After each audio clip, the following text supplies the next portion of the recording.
ശരീരത്തിൽ നിന്ന് ടോക്സിൻസിനെ ഈ പറഞ്ഞ രീതിയിൽ വിഷാംശങ്ങളെ ഒന്ന് പുറന്തള്ളാനുള്ള ശരീരത്തിന്റെ ഒരു ശ്രമത്തിന്റെ ഭാഗമായും, പക്ഷെ ഞാൻ പറയുന്നത് കടുത്ത പനിയുടെ കാര്യമല്ല, അല്ലെങ്കിൽ സ്റ്റെപ്പ് ലാഡർ പാറ്റേണിലെല്ലാം ഉള്ള പനി വന്നാൽ അല്ലെങ്കിൽ 5-6 ദിവസം ഒരു പനിയുമായി നടക്കണമെന്നുമല്ല.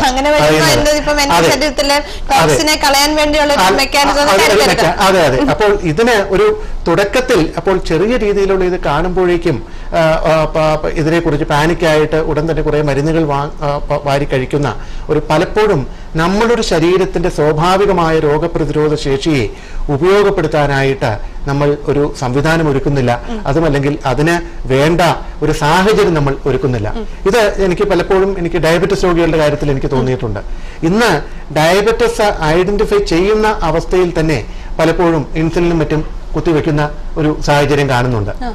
എന്താണ്, അല്ലെങ്കിൽ ഈ ടാബ്ലറ്റുകൾ ഉടൻ തന്നെ, അതായത് ഇപ്പോൾ പ്രകൃതി ചികിത്സ എന്നല്ല, എല്ലാ ചികിത്സാ സിദ്ധാന്തങ്ങളും ഇപ്പോൾ ആധുനിക വൈദ്യശാസ്ത്രത്തിന്റെ ബൈബിൾ എന്ന് പറയാവുന്നത് Harrisons principles of internal medicine ആണ്. ഇതിന്റെ തുടക്കത്തിൽ ഏകദേശം ഒരു 7-8 പേജോളം ഇന്ന് പരമ്പരാഗത ചികിത്സകൾ, ഓൾട്ടർനേറ്റീവ് മെഡിസിന് വേണ്ടി എന്തെല്ലാം ഇന്ന് അക്സെപ്റ്റബിൾ ആണ് എന്നുള്ളതിനെ കുറിച്ച് പ്രത്യേകം പറയുന്നുണ്ട്. ഇത് കൂടാതെ ഡയബറ്റിസിന്റെ മാനേജ്മെന്റിനെ കുറിച്ചുള്ള ആ ഒരു ഭാഗം വായിച്ചു കഴിഞ്ഞാൽ കാണാം, ആദ്യം ലൈഫ് സ്റ്റൈൽ മോഡിഫിക്കേഷനും എക്സസൈസുമാണ് ഫസ്റ്റ് ലൈൻ ഓഫ് ട്രീറ്റ്മെന്റ് ആയിട്ട് അപ്രോച്ച് ആയിട്ട് പറയുന്നത്. ഇത് രണ്ടും പരാജയപ്പെട്ടാൽ മാത്രമാണ്, അതുമല്ലെങ്കിൽ പിന്നീട് ആ രീതിയിലുള്ള ഡയബറ്റിസുകളുണ്ട്. ഉദാഹരണത്തിന് ജുവനൈൽ ഓൺസെറ്റ് ഡയബറ്റിസ്, അതുമല്ലെങ്കിൽ പാൻക്രിയാസിന്റെ പ്രശ്നങ്ങൾ കാരണം ഉണ്ടായിരിക്കുന്ന ഡയബറ്റിസ്, ഇങ്ങനെയുള്ള പ്രശ്നങ്ങൾ സ്വാഭാവികമായിട്ട് നമുക്ക് അതിനെ മറ്റൊരു തലത്തിൽ കാണണം. പക്ഷേ ഇന്ന് നമ്മളൊരു സമൂഹത്തിൽ ഏറ്റവും അധികം കാണുന്ന ടൈപ്പ് 2 ഡയബറ്റിസ് അഥവാ ജീവിതശൈലിയുമായി ബന്ധപ്പെട്ടിട്ടുണ്ടാകുന്ന ഈ ഡയബറ്റിസിനും പലപ്പോഴും യാതൊരു വിധത്തിലുള്ള ലൈഫ് സ്റ്റൈൽ മോഡിഫിക്കേഷനും തുടങ്ങാതെ നേരെ ഗുളികയിലേക്കും അതേപോലെ തന്നെ മരുന്നുകളിലേക്കും പോകുന്ന ഒരു സാഹചര്യം, അതല്ലെങ്കിൽ ഈ മരുന്നുകൾ കഴിക്കുന്നുണ്ട് എന്ന തെറ്റായ ധാരണയിൽ, അതായത് ഇത് കഴിക്കുന്നത് കൊണ്ട് എന്റെ രോഗം മാറും എന്നുള്ള തെറ്റായ ധാരണയിൽ പലരും എക്സസൈസും ഇതും ചെയ്യാതെ മരുന്ന് കഴിക്കുക, 2 ഗ്ലാസ് പായസം കുടിക്കുക, ഒരു ടാബ്ലറ്റ് എടുത്ത് വിഴുങ്ങുക, ഈ ഒരു ധാരണയിൽ. അതെ അതെ. അപ്പോൾ ഞാൻ ടാബ്ലറ്റ് കഴിച്ചിട്ടുണ്ട്, ഒരു ടാബ്ലറ്റ് അധികം കഴിച്ചിട്ടുണ്ട്. അതായത് ബിപിയുടെ കാര്യത്തിലും ഇത് പലപ്പോഴും ഞാൻ പല പേഷ്യൻസിനെയും വഴക്ക് പറയാറുള്ളതാണ് ഈ ഒരു തെറ്റായ ധാരണ. ഞാൻ ഉച്ചയ്ക്ക് ഉണക്കമീൻ വറുത്തതാണ് ഞാൻ കഴിച്ചത്, പക്ഷെ കുഴപ്പമില്ല ഡോക്ടർ, ഇന്നിപ്പോ ഞാൻ രാത്രി 2 ടാബ്ലറ്റും കൂടെ കഴിക്കും. അതായത് അപ്പോൾ എങ്ങനെയാണെങ്കിലും കുറച്ച് മരുന്നുകൾ വാരി കഴിച്ചു കഴിഞ്ഞാൽ, പക്ഷേ ഒരു കാര്യം മനസ്സിലാക്കുക, നിങ്ങൾ മരുന്നുകൾ കഴിച്ചുകൊണ്ട് നിങ്ങളുടെ ഷുഗർ ലെവൽ 100-ന് താഴെ നിൽക്കുന്നുവെങ്കിൽ അതുകൊണ്ട് സന്തോഷിക്കുന്ന കാര്യമില്ല. കാരണം ഇത് മരുന്ന് കഴിച്ചിട്ടാണ്. മരുന്ന് ഒഴിവാക്കി കഴിയുമ്പോൾ ഇത് എത്രയാകുമെന്ന് ചിന്തിക്കുക. ബിപിയുടെ കാര്യത്തിലും ഇത് തന്നെയാണ്. ശരി, മരുന്ന് കഴിക്കുമ്പോൾ എനിക്ക് 120 അല്ലെങ്കിൽ 130 റേഞ്ചില് മുകളിലത്തെ ബിപി, താഴത്തെ ഒരു 90-നൊക്കെ അടുത്ത് നിൽക്കുന്നുണ്ട് എന്ന് പറഞ്ഞ് സന്തോഷിച്ചിട്ട് കാര്യമില്ല. മരുന്നില്ലെങ്കിൽ എന്താണ് ശരീരം? അപ്പോൾ ശരീരത്തിന്റെ ഈ ഒരു ശക്തിയെ, സ്വാഭാവികമായി അസുഖങ്ങളെ മാറ്റിയെടുക്കാനുള്ള ആന്തരിക ശക്തിയെ, ഈ ഒരു ശക്തിയെ ഉപയോഗപ്പെടുത്താനായിട്ട് പരമാവധി ശ്രമിക്കണം എന്നുള്ളതാണ് ഒന്ന്. പിന്നെ രണ്ടാമതായിട്ട് പറയുക, identify and treat the causes. അതായത് ഇപ്പോൾ ആയുർവേദം പറയുന്നത് പോലെ തന്നെ എന്താണ് ഇതിന്റെ അടിസ്ഥാന കാരണം, ഒരു അസുഖത്തിന്റെ അടിസ്ഥാന കാരണം എന്ത് എന്ന് മനസ്സിലാക്കി അതിനെ ചികിത്സിക്കുക.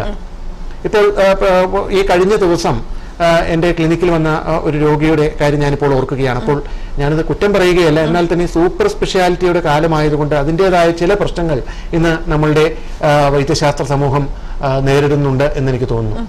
ഇവർക്ക് വേദന വന്നിരിക്കുന്നത് കൈകളിൽ വിരലുകളുടെ, ഓരോ വിരലുകളുടെ ഇവിടെ ഈ ഭാഗത്തായിട്ടാണ് വേദനയുള്ളത്. അപ്പോൾ ഈ രീതിയിൽ വേദന വന്ന് ഡോക്ടറെ അടുത്ത് ചെന്നപ്പോൾ ആദ്യം ഒരു വിരലിന്റെ കീഴെയുള്ള ബാൻഡിന്റെ അവിടെ ഒന്ന് ലൂസാക്കി കൊടുത്താൽ ആ വിരൽ ഓക്കെ ആകുമെന്ന് പറഞ്ഞ് അത് അവിടെ ഒരു ചെറിയൊരു ഓപ്പറേഷൻ നടത്തി. പിന്നീട് ഇതിനുശേഷം 2-3 മാസങ്ങൾക്ക് ശേഷം അടുത്ത വിരലിൽ വന്നപ്പോഴും അടുത്ത വിരലിന്റെ ഇവിടെയും, അപ്പോൾ ഇപ്പോൾ 3ാമത്തെ വിരലിന് ഈ രീതിയിൽ സ്റ്റിഫ്നെസ് വരുമ്പോൾ അവിടെ ഒന്ന് ഓപ്പറേഷൻ നടത്താൻ വീണ്ടും സജസ്റ്റ് ചെയ്ത സാഹചര്യത്തിലാണ് നമ്മളുടെ അടുത്ത് വരുന്നത്. പക്ഷേ ഇവിടെ വിട്ടുപോയ ഒരു കാര്യം, ഇവർക്ക് കാലങ്ങളായിട്ട് കഴുത്തിന് വേദന ഉണ്ട് എന്ന ഒരു ഭാഗം ആരും തന്നെ ശ്രദ്ധിച്ചിട്ടില്ല. കാരണം കഴുത്തിന്റെ ഈ ഭാഗത്ത് കശേരുക്കൾക്ക്, പ്രത്യേകിച്ച് സർവൈക്കൽ സ്പോണ്ടിലോസിസ് അടക്കമുള്ള പ്രശ്നങ്ങൾ ഉള്ളവർക്ക് ഇതിന്റെ ഭാഗമായിട്ട് സ്പൈനൽ കംപ്രഷൻ ഉണ്ടായാൽ, അതുമല്ലെങ്കിൽ ഈ പുറത്തേക്ക് തള്ളി നിൽക്കുന്ന ഡിസ്ക് അല്പമെങ്കിലും കൈകളിലേക്കും മറ്റും ഇറങ്ങുന്ന ഞരമ്പുകളെ സ്പർശിച്ചാൽ റേഡിയേറ്റിംഗ് പെയിൻ എന്ന് പറയും. റേഡിയേറ്റിംഗ് പെയിൻ, അപ്പൊ അതിന്റെ ഒരു ഭാഗമായിട്ട് ഈ രീതിയിൽ വിരലുകൾക്ക് ബുദ്ധിമുട്ടുണ്ടാകാം. ഇത് ശ്രദ്ധിക്കാതെ അപ്പോൾ ഞാൻ പറയുന്നത് ഇതും ഒരു കാരണമായിരുന്നു. ഇതിനെ ചികിത്സിക്കാതെ കേരളം വിരലിന് വേദന വന്നാൽ വിരലിന്, ചിലപ്പോൾ ഉദാഹരണത്തിന് തലവേദന, ഈ തലവേദന വരുമ്പോഴേക്ക് നിങ്ങൾ പെൻഡോൾ കഴിക്കരുത് എന്ന് പറയാനുള്ള ഒരു കാരണം അതാണ്. എല്ലാ തലവേദനയുമല്ല, എന്നാൽ തന്നെ ചില തലവേദനകൾക്കെങ്കിലും പലപ്പോഴും ഒരു സാഹചര്യം നമുക്കറിയാം. മൈഗ്രെയിനും മറ്റും ട്രിഗർ ചെയ്യാൻ ഒരു പ്രധാന സംഭവം വയറിൽ ഗ്യാസ് കെട്ടി വരുന്നത്, അതുമല്ലെങ്കിൽ എന്താണ് പറയേണ്ടത്, തെറ്റായ ഭക്ഷണങ്ങൾ, ഉപ്പ് അമിതമായിട്ടുള്ള ഭക്ഷണം, ഇതെല്ലാം ചിലപ്പോൾ മൈഗ്രെയിൻ ട്രിഗർ ചെയ്യാം. അപ്പോൾ അതേപോലെ ഗ്യാസ് ട്രബിൾ, ഇത് തലവേദന ഉണ്ടാക്കാം. അപ്പോൾ എന്താണ് യഥാർത്ഥത്തിലുള്ള കാരണം എന്ന് അറിയാതെ ഉടൻ തന്നെ കുറെ വേദന സംഹാരികൾ വാങ്ങിച്ച് കഴിക്കുന്നത് തെറ്റായിട്ടുള്ള ഒരു ധാരണയാണ്. അതേപോലെ തന്നെ ഈ ഷുഗർ, അതുമല്ലെങ്കിൽ ഇന്ന് പ്രമേഹം നമ്മളുടെ സമൂഹത്തിൽ അത്രമാത്രം രൂക്ഷമായിട്ട് കാണുന്ന ഒരു ആരോഗ്യ പ്രശ്നമാണ്. അപ്പോൾ പ്രമേഹത്തിന് നമ്മൾ ആദ്യം തന്നെ മരുന്നുകളിലേക്ക് പോകുന്നതിന് മുന്നായിട്ട് സ്വാഭാവികമായിട്ടുള്ള രീതികളിലൂടെ ഞാൻ പറഞ്ഞ എക്സസൈസുകൾ, അതേപോലെ തന്നെ ഭക്ഷണത്തിലെ നിയന്ത്രണം, ഇങ്ങനെയുള്ള കാര്യങ്ങൾ നോക്കിയിട്ട് അതിലും കുറയുന്നില്ലെങ്കിൽ മാത്രമാണ് ഈവൻ നാച്ചുറൽ ആയിട്ടുള്ള മരുന്നുകൾ പോലും കഴിക്കാൻ പാടുള്ളൂ എന്ന ഒരു ധാരണയാണ് ഞാൻ എപ്പോഴും പേഷ്യൻസിന്റെ അടുത്ത് നൽകാറുള്ളത്.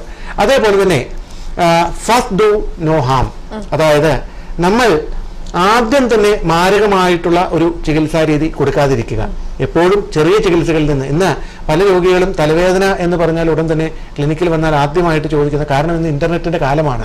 അപ്പോൾ പലപ്പോഴും ഞങ്ങളെക്കാളെല്ലാം പഠിച്ചിട്ടാണ് പല പേഷ്യൻസും രോഗവിവരങ്ങളിലെ പല അവസ്ഥകളും നമ്മൾ ചിലപ്പോൾ ചോദിച്ചാൽ ടേംസ് അടക്കം അവരിങ്ങോട്ട് പറഞ്ഞു തരും. കൊച്ചുകുട്ടികളുടെ ഉള്ള കാര്യങ്ങൾ ഞാനിപ്പോൾ ശ്രദ്ധിക്കാറുണ്ട്. അപ്പോൾ ഒരു അസുഖത്തെക്കുറിച്ച് അതിന്റെ എല്ലാ വശങ്ങളും പഠിച്ച് പക്ഷേ ഒരു കാര്യം മനസ്സിലാക്കുക, experience makes A good doctor.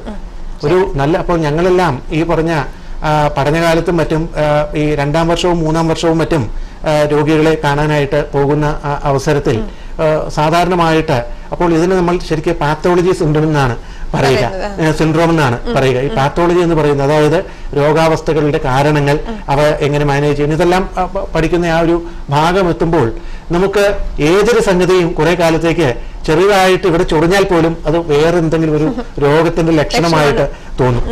അപ്പോൾ നമ്മൾ തന്നെ നോക്കിക്കഴിഞ്ഞാൽ അപ്പോൾ പഠിച്ചിറങ്ങുന്ന കാലഘട്ടത്തിൽ പലപ്പോഴും നമ്മളുടെ വ്യഗ്രത കൊണ്ട് വലിയ രോഗങ്ങൾ ആദ്യം തന്നെ ഐഡന്റിഫൈ ചെയ്യാനാണ് ശ്രമിക്കുക. തലവേദന എന്ന് പറഞ്ഞാൽ ബ്രെയിൻ ട്യൂമർ. അപ്പോൾ ഈ സ്വന്തമായി പഠിച്ചു വരുന്ന പല രോഗികൾക്കും ഉണ്ടാകുന്ന ഒരു പ്രശ്നം ഇതാണ്. കാരണം ബൈ എക്സ്പീരിയൻസ്, ഒരു എക്സ്പീരിയൻസ് കൊണ്ടാണ്, ധാരാളം രോഗികളെ കണ്ട എക്സ്പീരിയൻസിൽ നിന്നാണ് പല ഡോക്ടേഴ്സും ഇതെന്താണ് ഒരു രോഗം അല്ലാതെ കേവലം ഈ പറയുന്ന പുസ്തകത്തിൽ എഴുതി വെച്ചിരിക്കുന്ന ലക്ഷണങ്ങൾ മാത്രം നോക്കിയിട്ടല്ല, തിയററ്റിക്കൽ നോളജിന്റെ മാത്രം ബേസ് ചെയ്ത്, അത് ഏത് ഫീൽഡിലും അങ്ങനെയാണ് അല്ലെ.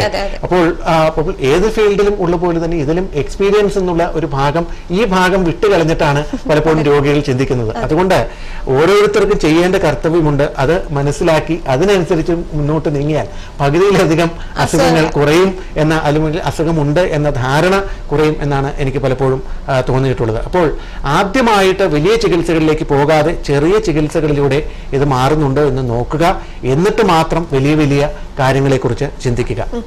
ഇനി 4ാമത്തത് ഡോക്ടർ ആസ് എ ടീച്ചർ എന്നുള്ളതാണ്. അതായത് ഡോക്ടർ എന്നുള്ളത് കേവലം ഒരു രോഗി വരിക, ഇന്ന് നമ്മളുടെ ഡോക്ടർമാരെ കുറിച്ചുള്ള കൺസെപ്റ്റ് ഇതാണ്. ഡോക്ടർ ഇങ്ങനെ വളരെ ഗൗരവത്തിൽ ഇരിക്കുന്നു, രോഗി കടന്നു വരുന്ന അവസ്ഥയിൽ ഭയഭക്തി ബഹുമാനങ്ങളോടെ ഡോക്ടർ മുന്നിലേക്ക് ഇരിക്കുന്നു. ഡോക്ടർ നാഡി ഒന്ന് പിടിച്ചു നോക്കി, ഒന്ന് സ്റ്റെതസ്കോപ്പ് വെച്ച് ഹൃദയമെടുപ്പൊന്ന് നോക്കി, വളരെ ഗൗരവത്തിൽ നിങ്ങളുടെ രോഗം ഇതാണ് എന്ന് പറയുന്നു, മരുന്ന് എഴുതി തിരിച്ചു പോകുന്നു. ഇതല്ല ഒരു ഡോക്ടർ ചെയ്യേണ്ടത്. പലപ്പോഴും സംഭവിക്കുന്നത് പ്രാക്ടീസ് വർദ്ധിക്കുന്നതിനനുസരിച്ചിട്ട് ഡോക്ടർ ആസ് എ ടീച്ചർ എന്ന കൺസെപ്റ്റ് കുറഞ്ഞു വരികയാണ്. ഒരു ഡോക്ടർ യഥാർത്ഥത്തിൽ രോഗിയെ അയാളുടെ രോഗത്തിനെ കുറിച്ച് മാത്രമല്ല, ജീവിതചര്യകളെ കുറിച്ച്, അയാൾ പാലിക്കേണ്ട ചിട്ടവട്ടങ്ങളെ കുറിച്ച്, എന്തെല്ലാം നിയമങ്ങൾ ജീവിതത്തിൽ അയാൾ പാലിക്കണം, ഇതിനെക്കുറിച്ചെല്ലാം ഒരു അവബോധം നൽകാൻ ഡോക്ടർ ബാധ്യസ്ഥനാണ്. ഇത് സംഭവിക്കുന്നത് വളരെ മെക്കാനിക്കലായ റിലേഷൻ ഡോക്ടറും രോഗിയും വരുമ്പോഴാണ് ഈ രോഗാവസ്ഥകൾ നീണ്ടു പോകുന്നത്. കാരണം ഏതൊരു രോഗത്തിനും, അത് ചെറിയൊരു പനിയായിക്കൊള്ളട്ടെ, വളരെ കടുത്ത രീതിയിലുള്ള മാരകമായ കരൾ രോഗമായിക്കൊള്ളട്ടെ, എന്താണെങ്കിലും ഡോക്ടറുടെ സാന്ത്വനം, ഡോക്ടറുടെ ഡോക്ടർ പകർന്നു നൽകുന്ന ആത്മവിശ്വാസം എന്നുള്ളത് രോഗിക്ക് വലിയൊരു ധൈര്യമാണ്.